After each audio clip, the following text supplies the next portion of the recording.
Nous voici dans une nouvelle vidéo du dimanche. Bonjour chers frères et sœurs. Nous voyons dans la première lecture de ce dimanche le prophète Isaïe qui prêchait au 6e siècle avant Jésus-Christ pendant l'exil. C'est ça le contexte historique. Il s'adressait aux exilés et donnait un sens à leur souffrance. Il parle de persécution de manière très réaliste. J'ai présenté mon dos à ceux qui me frappaient et mes joues à ceux qui m'arrachaient la barbe. De quelle persécution s'agissait-il? Ce n'était probablement pas le fait des Babyloniens, mais des frères et sœurs qui abandonnaient la religion des pères et persécutaient le petit noyau fidèle. Ceux qui abandonnaient la religion persécutaient ceux qui restaient fidèles à la religion, le petit noyau, le reste d'Israël. C'est à cette toute petite communauté que le prophète rappelait sa mission de serviteur malgré les souffrances, même au cœur de la souffrance. Il fallait tenir à tout prix le cap de la fidélité pour collaborer au projet de salut de Dieu. Tout cela, Jésus l'a vécu et dans l'évangile de ce dimanche, il nous invite à le suivre sur ce chemin quoi qu'il arrive. Si quelqu'un veut marcher derrière moi, qu'il renonce à lui-même, qu'il prenne sa croix et qu'il me suive, car celui qui veut sauver sa vie la perdra, mais celui qui perdra sa vie pour moi, à cause de moi et de l'évangile, la sauvera. C'est dire que la croix est le chemin qui mène à Jésus-Christ.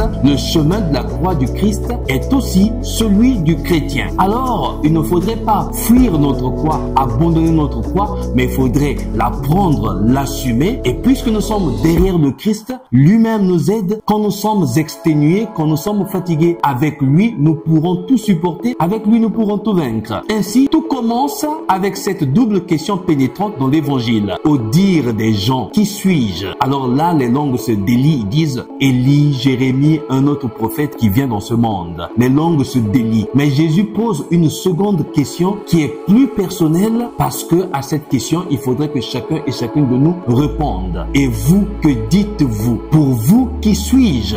Dire ce qu'est réellement Jésus, le reconnaître tel qu'il est, c'est aussi reconnaître qui nous sommes pour lui et dire la vérité sur nous-mêmes. Éclairer notre propre identité en fonction de l'identité du Christ que nous avons reconnu. À chacun d'y répondre. Pourtant, Pierre vient d'oser la déclaration la plus extraordinaire que l'on pouvait imaginer à l'époque. Tu es le Christ, le Messie. Et on est surpris de la réaction de Jésus. Il ne refuse pas le titre du Messie, du Christ, mais aussitôt il donne une stricte consigne de silence. Nous avons déjà rencontré plusieurs fois dans les évangiles ce qu'on appelle en théologie le secret messianique. Le secret messianique signifie que chacun et chacune de nous devra découvrir par lui-même qui est réellement Jésus avant que les autres ne te le disent, avant que les autres ne te l'annoncent. Mais Pierre le dira sans avoir la pleine connaissance et la pleine compréhension de ce titre de Messie. Tu es le Christ, le Messie, oui, mais de quel Messie s'agit-il? Quelle était sa compréhension du Messie? Le secret messianique signifie qu'il est trop tôt pour dire à tous que Jésus est le Messie parce que ce titre est trop ambigu. Car Jésus est bien le Messie qu'on attend, mais pas du tout comme on l'attend. Il y a souvent là les ambiguïtés, même dans notre propre vie, dans notre conception de Dieu, dans notre conception de Jésus, dans notre conception du Messie. Et c'est là parfois l'erreur que nous commettons. C'est ce qu'il va essayer de faire comprendre à ses disciples tout au long de leur marche. Il faut que le Fils de l'homme souffre beaucoup, qu'il soit rejeté par les anciens, les chefs des prêtres et les scribes, qu'il soit tué et que 3 jours après, il ressuscite. Pour des oreilles juives, ce discours était complètement paradoxal. Au moment même où Jésus revendiquait le titre de Messie, le Fils de l'homme était synonyme à ce même titre, Messie, le Fils de l'homme,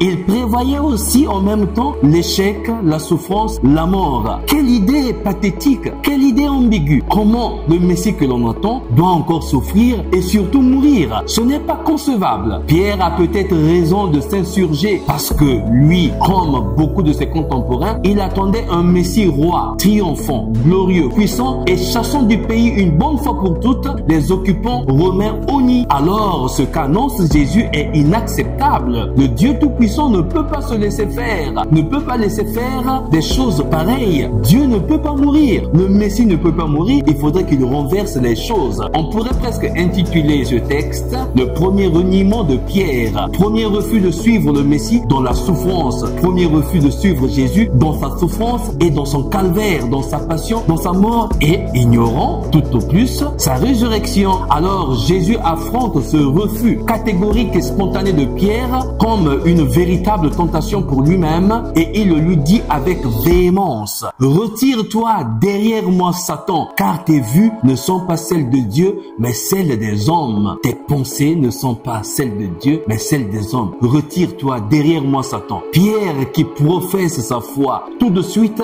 est considéré comme Satan parce qu'il se met en obstacle à la volonté de Dieu qui veut sauver son peuple par la passion, mort et résurrection de Jésus. Retire-toi derrière moi, Satan. Quand on n'entre pas dans la logique de Dieu, on embrasse la logique de Satan qui obstrue le chemin de Dieu et qui devient un obstacle, une pierre d'achoppement pour le plan salvifique de Dieu. La confession de la foi ne peut pas rester que parole, théorie ou ébahissement sentimental et contemplatif.